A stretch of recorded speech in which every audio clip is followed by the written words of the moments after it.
Level 1. The Page. Nobody warned you that greatness begins with abandonment. You are just 7 years old. You watch your father's carriage ride away through the heavy iron gates, knowing you will not see your family again for years. You are terrified, but this is a profound honor. Your father called in every political favor he had, begging and negotiating just to place you in the household of a powerful, wealthy lord. Most peasant children will spend their entire existences rotting in the same muddy village, never traveling more than 20 miles from the exact spot where they were born. But you are different. You are being meticulously groomed for the elite warrior class. You are handed a crisp, tailored uniform and assigned a small, hard bed in the servants' quarters. Your entire existence right now is submission and service. You pour wine for drunken lords at lavish feasts. You carry sealed messages through the drafty, torchlit corridors of the keep. You are taught to stand completely motionless and silent against the stone walls, while powerful men and women discuss brutal wars,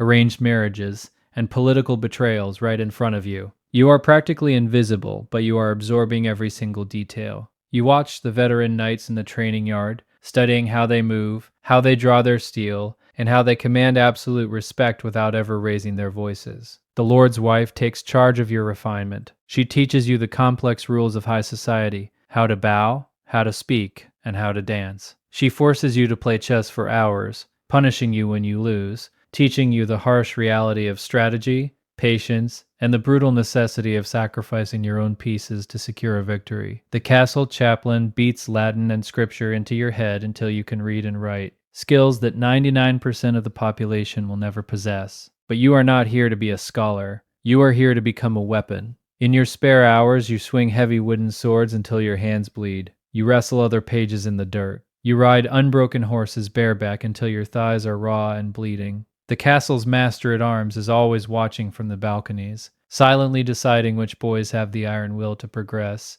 and which will be sent home. You watch other pages break. They cry for their mothers in the dark. They fail their combat lessons and they are quietly packed up and sent back to their families in utter disgrace, their futures dead before they even started. You refuse to be one of them. You have seen the power that a true knight wields, and you want that power more than you want to breathe. Level 2, the Squire. You are 14 years old. Your voice is cracked, your shoulders have broadened, and your childhood is officially dead. You have survived the culling and have been assigned to serve a specific knight. You are not given to a glamorous tournament champion. You are assigned to Sir Roland. He is a hardened, ruthless veteran of 3 bloody military campaigns, bearing a jagged, horrifying scar that runs from his temple all the way down to his jawline. You are no longer a servant to the castle. You are his personal shadow. Your day begins hours before the sun rises. You are responsible for his armor. You polish every single steel plate until you can see your exhausted reflection in the metal. You meticulously oil the leather straps,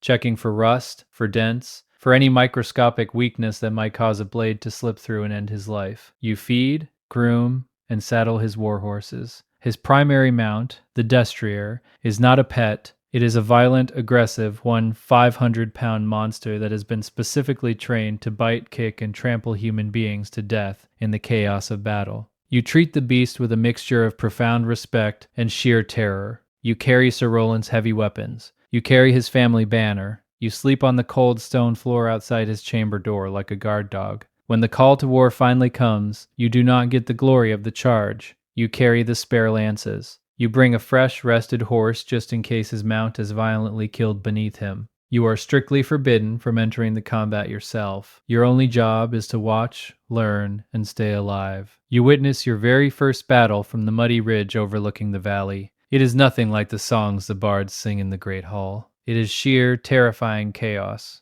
Men are screaming in agony, horses are thrashing in the mud, and the earth is turning into a thick red paste. The smell is the one thing the books never warned you about, a sickening, suffocating mixture of rusted iron, emptied bowels, and raw human fear. You lose sight of your knight in the crushing press of bodies. You stand there trembling, gripping a spare lance, praying to God that he survives. Because if Sir Roland dies today, you have no purpose. You will be known as the squire who lost his knight, and you will be sent home in shame. Hours later, he emerges from the slaughter. His armor is heavily dented, covered in gore, but he is breathing. That night, sitting by the campfire, he teaches you the realities of war. He teaches you how to read the uneven terrain, how to sense the exact moment an enemy infantry line is about to break, and how to kill a man quickly, efficiently, and without a single ounce of hesitation. Hesitation gets you killed. Mercy gets you killed. Your training becomes a nightmare of brutality. He fights you with real, heavy steel weapons. When you drop your guard, he doesn't correct you with words. He brutally beats you with the flat of his blade, knocking the wind out of your lungs. Pain is the only teacher that never lies, he tells you, and looking at his mangled face, you believe him. You learn to fight while wearing 60 pounds of heavy steel armor, forcing your body to move as if it weighs nothing. You learn to fight from the saddle and in the mud. You learn to fight when you are starving, when you are exhausted, and when you are bleeding so heavily you cannot even see. 7 years of relentless, crushing discipline slowly strips away your humanity and transforms you into a professional killer. Level 3, the Night Bachelor. You are 21 years old and you have finally completed your brutal apprenticeship. The night before your dubbing ceremony, you are stripped of your clothes, bathed, and placed in the freezing castle chapel. You kneel on the unforgiving stone floor for 12 agonizing hours, fasting and praying in total silence, contemplating the massive oath you are about to swear. You must defend the weak, speak the absolute truth, and serve God and your king. The words are beautiful and poetic, but you know the reality of your profession will be infinitely bloodier. At dawn, the Lord calls you into the grand courtyard. The castle is packed with witnesses. Your parents have traveled for days through dangerous roads just to see this exact moment. You kneel in the dirt before the Lord. He draws his heavy broadsword and taps the cold steel lightly against both of your shoulders. Rise, Sir Knight. Those 4 words change the trajectory of your entire life. You are officially part of the elite warrior aristocracy. You now hold the legal right to bear heavy arms, to own a trained warhorse, and to wear the golden spurs of a knight. But there is a devastating catch. You own absolutely nothing else. You are a Night Bachelor, landless, titleless, and entirely poor. You have no castle to call home, no passive income from peasant taxes, and no retinue of soldiers to command. Your armor was a desperately expensive gift from your father, and your warhorse currently eats better grain than you do. To survive, you must become a mercenary. You sell your sword to the highest bidder. You travel the grueling tournament circuit because tournaments are where poor knights make their fortunes and reputations. You throw yourself into the grand melee, a chaotic, violent mock battle where dozens of heavily armed men beat each other with blunted weapons until one side yields. You risk your life in the joust, charging at massive opponents with a solid wooden lance at full gallop. Men routinely die in these games. They are trampled by panicked horses, impaled by splintered lances, or beaten to death in the mud. But if you win, you can secure an entire year's wages in a single afternoon. More importantly, the tournaments are a political stage. You are performing for an audience of incredibly wealthy lords who are always looking to hire capable killers. You learn the delicate, humiliating balance of honor and survival. Sometimes, you intentionally throw a match, letting the spoiled, incompetent son of a rich duke knock you into the dirt, simply because you know his father might offer you a lucrative employment contract afterward. Politics dictates combat. You hire yourself out to minor lords who need extra muscle for their petty border disputes. You wander from conflict to conflict as a freelancer, slowly building a reputation with every severed head in one battle. It is the most dangerous era of your life. One bad wound that becomes infected and you cannot afford the surgeon. One lost warhorse and you are financially ruined. Countless bachelor knights die completely anonymous and deeply in debt. You swear you will not be one of them. Level 4, Knight of the Household. You were 26, and your ruthless pragmatism has finally paid off. A highly influential lord has noticed you. Perhaps you saved his life in the crushing chaos of a melee, or perhaps he was simply impressed by your absolute, unquestioning loyalty during a disastrous campaign when his other mercenaries fled. He offers you a permanent place in his inner circle. You are now a Knight of the Household. Instantly, your crippling financial anxiety vanishes. You have immense stability, a warm bed inside the stone keep, regular high-quality meals, and a steady stipend of silver. In exchange, your life belongs entirely to him. When he calls your name, you answer. When he rides to war, your sword is drawn before he even asks. You spend your days training his lesser soldiers and guarding his family. You stand directly behind his chair during tense diplomatic negotiations, serving as a silent, heavily armed promise of extreme violence if the talks break down.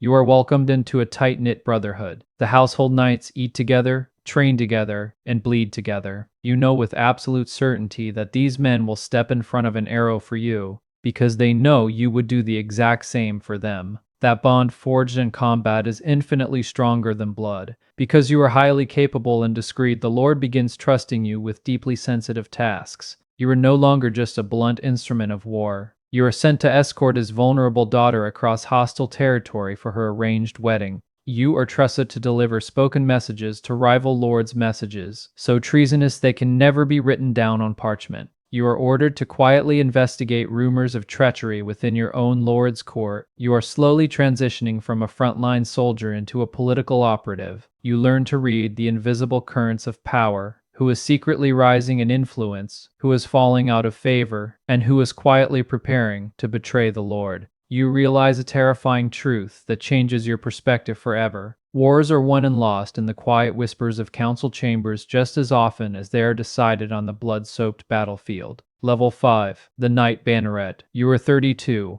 The defining moment of your life happens in the horrific mud of a massive, kingdom-wide war. You do not just fight, you lead. When the enemy's heavy cavalry shatters your army's right flank, you do not panic. You rally the fleeing men, identifying a microscopic weakness in the enemy's overextended line. Your banner is the very first to break through their defenses and reach their vulnerable baggage train, turning a catastrophic defeat into a miraculous victory. The king himself witnesses your brilliant suicidal charge. As the battle clears, he rides through the corpses, halts his horse before you, and uses his own sword to slice the pointed tails off your triangular pennon, transforming it into a square banner. You are instantly elevated to a Knight Banneret. You are now an independent military commander. You have earned the right to lead men into battle under your own family colors. Lesser knights beg to follow your command. Squires fight for the honor of polishing your boots. You recruit a professional lethal company of 30 heavily armored men-at-arms. You no longer fight for a single lord's stipend. You negotiate massive, lucrative military contracts directly with dukes and kings. Your mercenary company becomes famous across the continent for its absolute discipline, its ferocity, and its unbroken string of victories. The wealth pours in.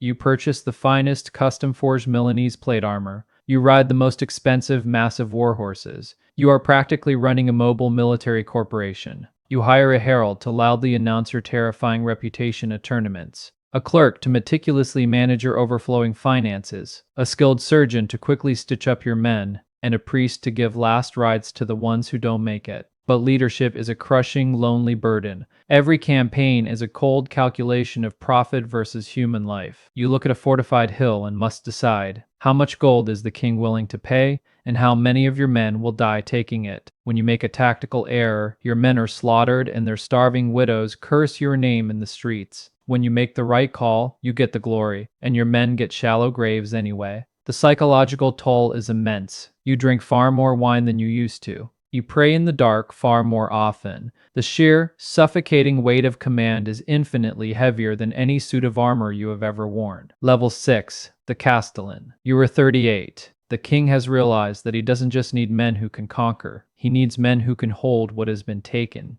The frontier borders are incredibly restless, plagued by constant raids and enemy skirmishes. He grants you absolute military command of a massive, strategic border fortress. You are not given ownership of the land, but you are given the keys. You are the Castellan, the absolute military governor of the castle and its surrounding territories. The stone walls become your entire universe. You relentlessly drill the castle garrison until they can man the defensive battlements in their sleep. You meticulously inspect the dark cellars, counting thousands of arrows, barrels of salted pork, and sacks of grain. You oversee the engineers maintaining the massive siege catapults and ballistae that protect the approach. You are no longer just a general. You are a judge and an administrator, settling petty disputes between local merchants and violently collecting the king's taxes. When foreign raiders cross the border to burn the villages, you ride out with your heavy cavalry to crush them. But your true test comes when a massive enemy army marches over the horizon and surrounds your fortress. You learn the horrific reality of siege warfare from the inside. You spend 4 agonizing months completely trapped behind your own walls. You watch the enemy army camp just out of bowshot, content to starve you to death. You perform miracles of rationing, stretching a single month of basic food into 3 months of agonizing survival. As the siege drags on, your soldiers resort to eating the castle rats, boiling their own leather belts for sustenance, and drinking stagnant rainwater collected from the stone battlements.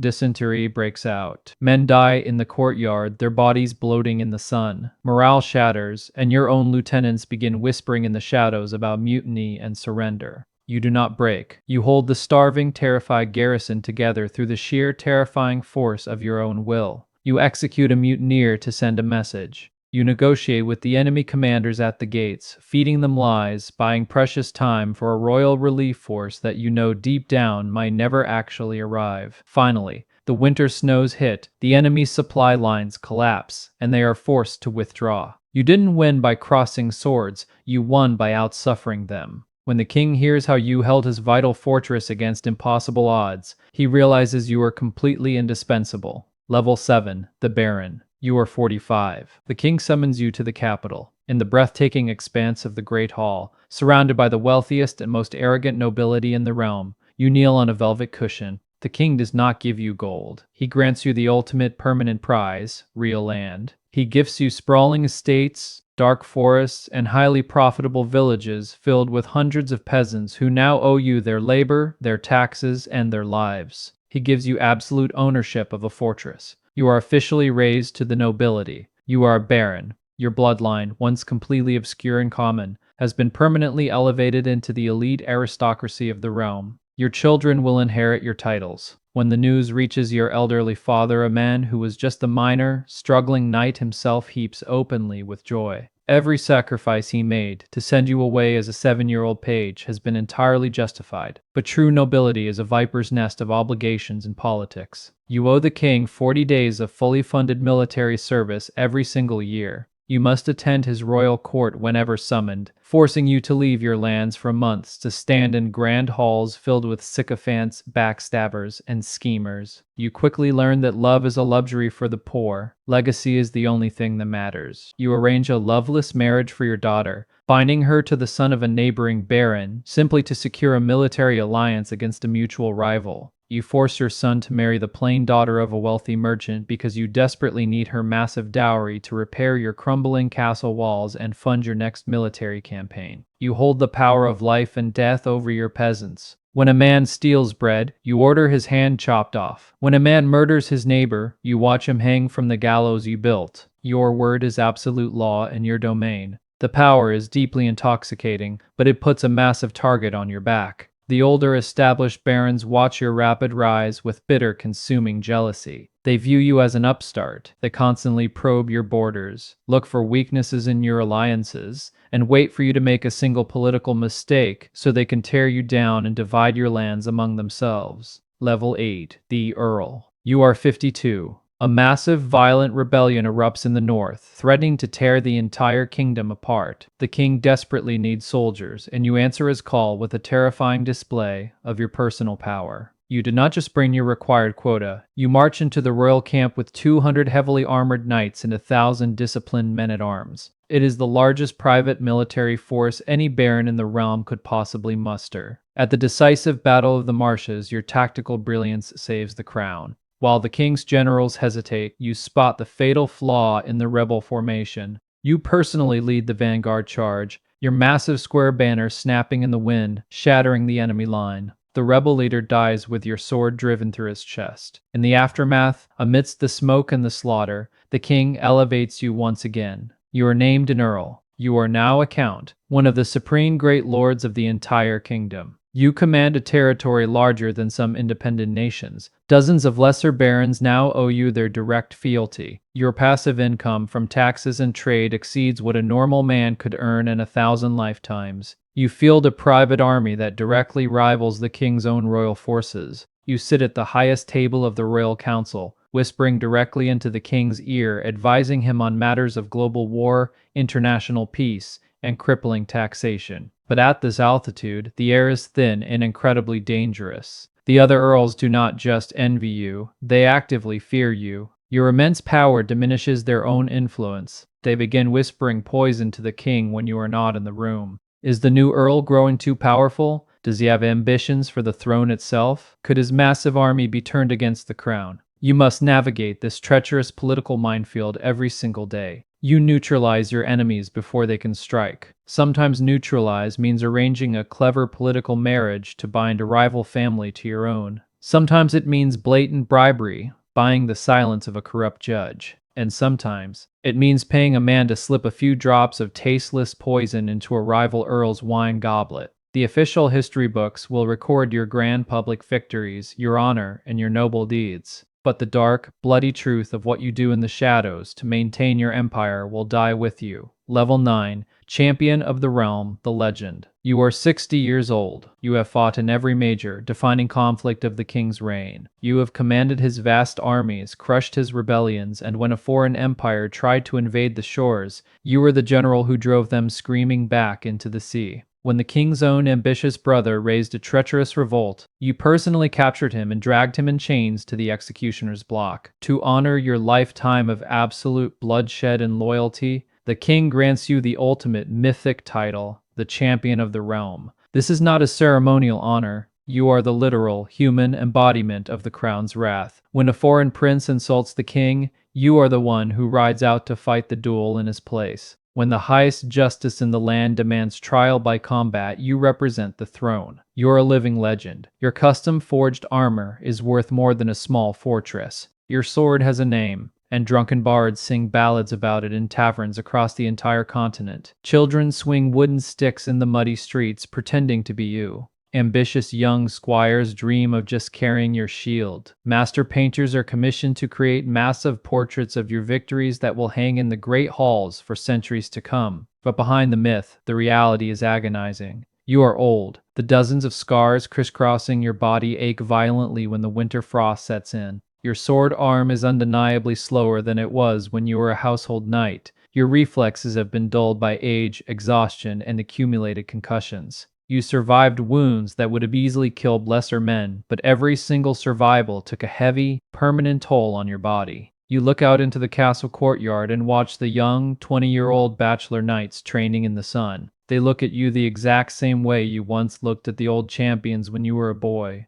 They are hungry. They are patient. They are just waiting for you to grow too slow. You know with absolute terrifying certainty that one day a younger, faster challenger will step onto the field, and you will not be able to defeat him. One day you will fall into the dirt, and the realm will move on without you. But not today. Today you ride your massive warhorse through the cobbled streets of the capital, and tens of thousands of peasants roar your name, showering you with praise. Today you are completely immortal. Tomorrow's death is a problem for tomorrow. You reflect on the impossible journey. You started as a terrified 7-year-old boy pouring wine for arrogant lords, completely invisible and alone. Now, you are the most dangerous and celebrated knight in the known world. They will carve your brutal deeds into solid stone. They will tell your story long after your bones turn to dust. You started with absolutely nothing but your father's desperate ambition and your own ruthless determination. You end as a god among men. And as you look at the heavy gold spurs on your boots, you know the absolute truth. The journey was worth every single scar.